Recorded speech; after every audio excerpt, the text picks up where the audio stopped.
Hi, this is 365801. Good morning, and I have something incredibly exciting to talk about.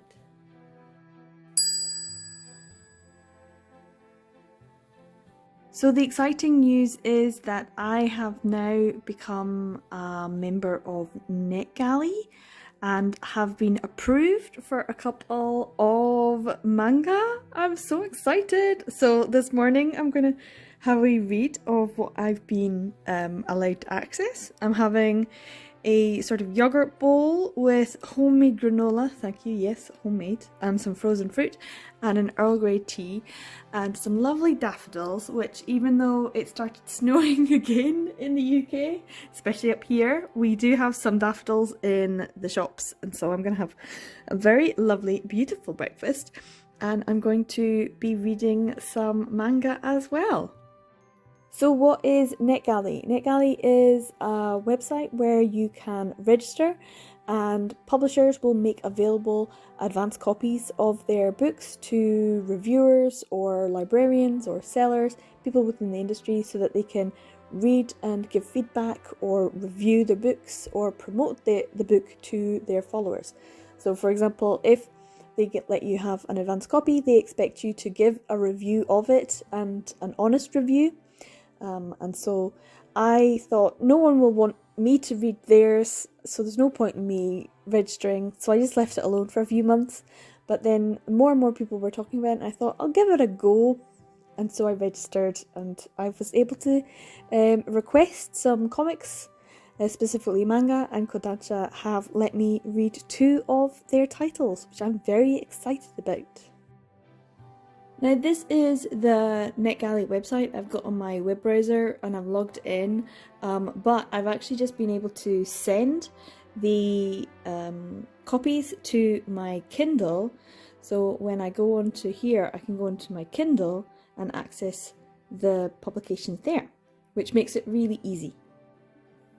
Now the first one I'm going to be reading is called Boys Run the Riot. This is by Keito Gaku, and I didn't really know very much about it other than it involved a trans boy, and I was just very interested about that because as you know, we've had a few things about transgender individuals in manga, but not a huge amount, and so this looked really interesting.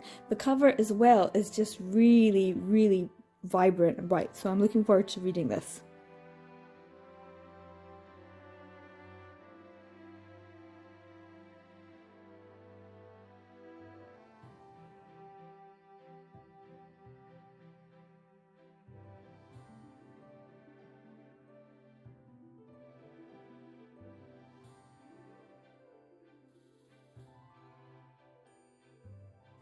So I have just finished reading Boys Run the Riot. This is by Keito Gaku, and this is a Kodansha title, so thank you very much for letting me read this ahead of its release.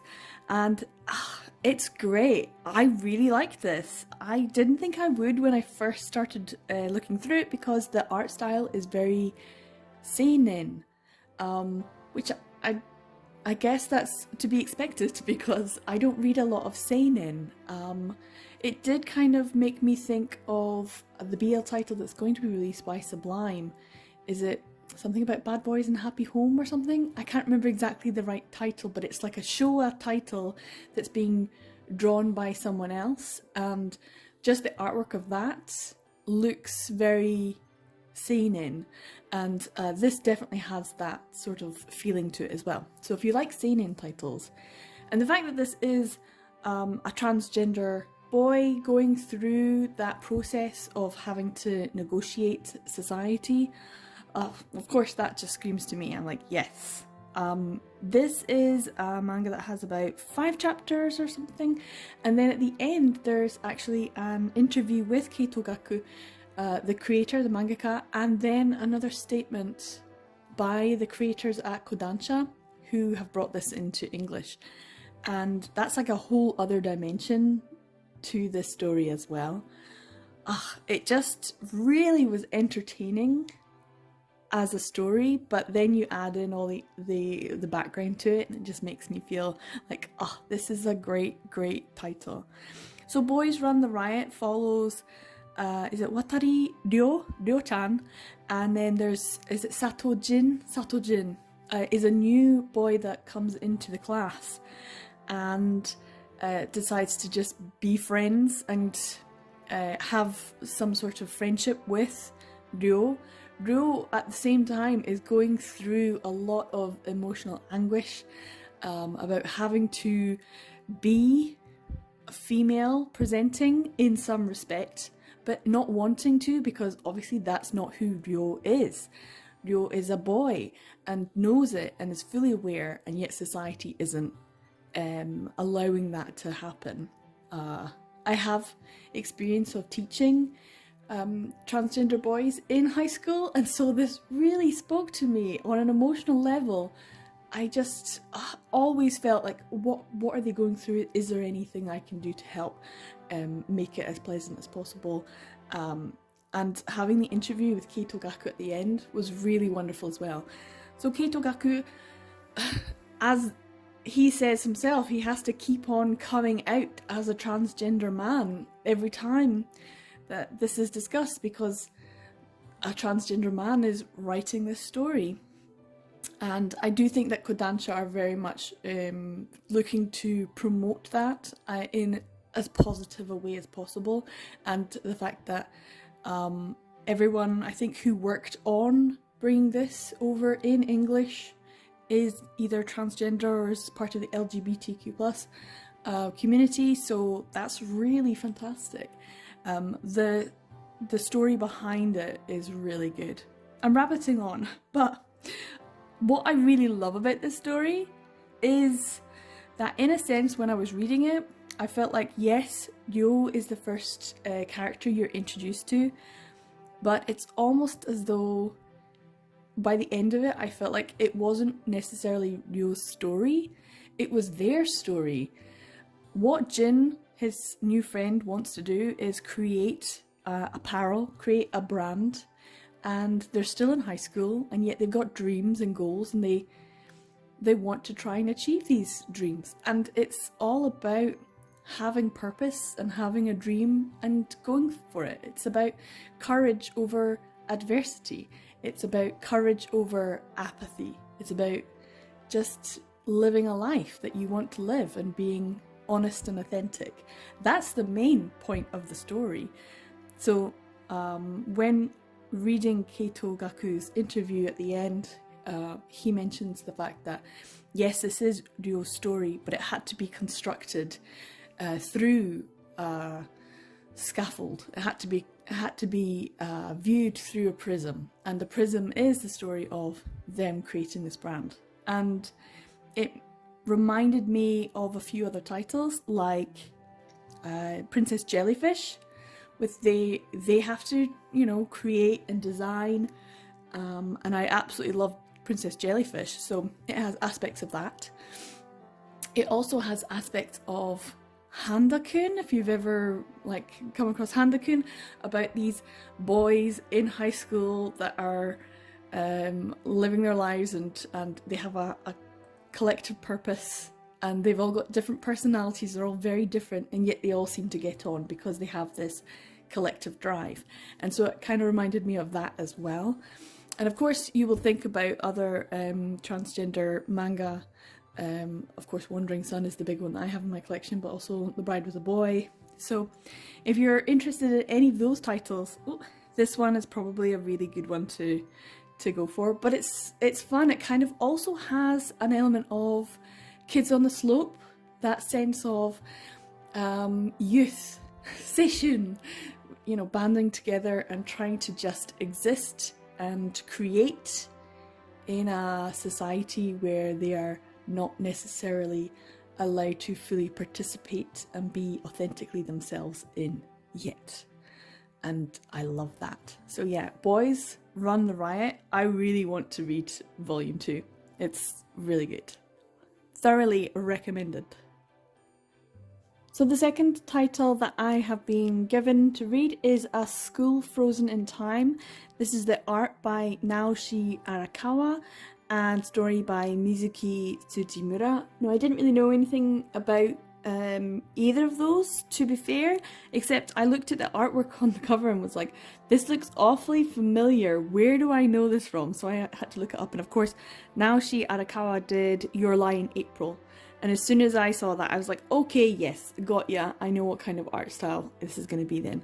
But Mizuki Tsujimura I didn't know very much about, but apparently is like a mystery writer, so this is going to be quite interesting if it's a mystery. I'm looking forward to it because I really like mystery and detective type things.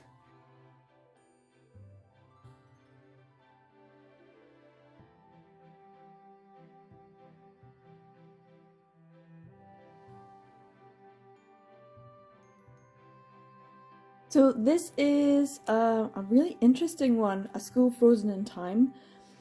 I feel like it's very self-aware. It is a story about a group of high school students who go to school one snowy day and quickly realise that there's no one else there and that they can't leave. Which sounds like a very sort of not prosaic premise, it's the kind of premise that we've seen before. And that's why I think this is very self-aware. So the fact that it's written by someone who is a mystery writer means that I think there's a lot more going on than what we're being shown. So I assume that this is quite an intelligently written story and that I'm just getting the snapshot at the start. So it is quite interesting. I do have to say, and this is a bit of a warning, and they do have a warning at the front of this, there's a suicide helpline information due to the fact that this story does start with and deal with suicide, and so that might be a trigger for some people, so it's a big warning there. I do think though that it's an important one that doesn't often get dealt with in Japan, so the fact that it's used for this kind of story does make me feel a little bit uncomfortable. As some of you know, I worked in Japan in schools, and so the stress of living in Japan and being a student is quite severe. So this was a little bit, I wouldn't say it was triggering for me, but it was certainly something that made me feel slightly uncomfortable at the start. For personal reasons, but overall, I think as the starting point, the premise for the story, it should be quite interesting. But if that's something that you do not like or don't want to deal with, then I would 100% understand staying away from the story. And I think it's really important that they put that information there at the beginning so that people are aware of it. But overall, I do think this is a good premise, and I do think it's self-aware because during the process, some of the characters discuss other scenarios in which this has happened to characters. So they talk about Doraemon and how there was like a mirror image world that no one existed in, and they're talking about drifting classrooms, and so those kinds of comments, those kinds of references make me know that the person who's written this is self-aware and that the story is probably very much self-aware. The characters seem interesting enough, and we do get to know a little bit more about them as they go, but I don't want to give it away because it's a mystery. So it's good. It's also, once again, very seinen. I think the artwork is very seinen. It gives that kind of vibe. So it was interesting to have these two sort of seinen-esque works to read. Not my usual, but I really did enjoy it, and I do want to know what happens to them. I have my own theory as to what's going on. I have my own idea about who it was. They kind of, the students are there, they're stuck in the school. They seem to have lost their memories about the key aspect, which is who was it that died, and they need to find out.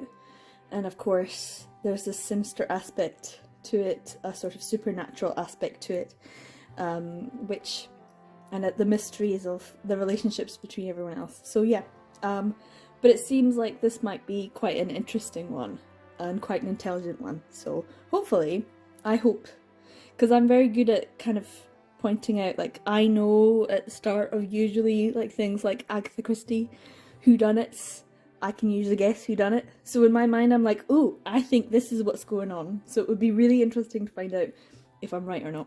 So yeah, The School Frozen in Time. This is another Kodansha title, and I am very happy to be able to have read it on NetGalleys. So this is one of the other things that I have access to. It's called The Memory Project, Andrew C. Janssen. I'm going to give this a read, but I won't review this one because I've only just started. This is a prose book as well. So there's prose and there's comics that I can get access to on NetGalley, and I'm very excited about it. So this one hopefully will be good. I think it's like a sci-fi, a young adult, LGBTQ, maybe? I don't know. I'm going to read it and give it a go. Hopefully this will be the first of more NetGalley pickup videos. I hope that I'll be able to access other things as well and give my review on them. It's exciting. It was exciting when I got an email through.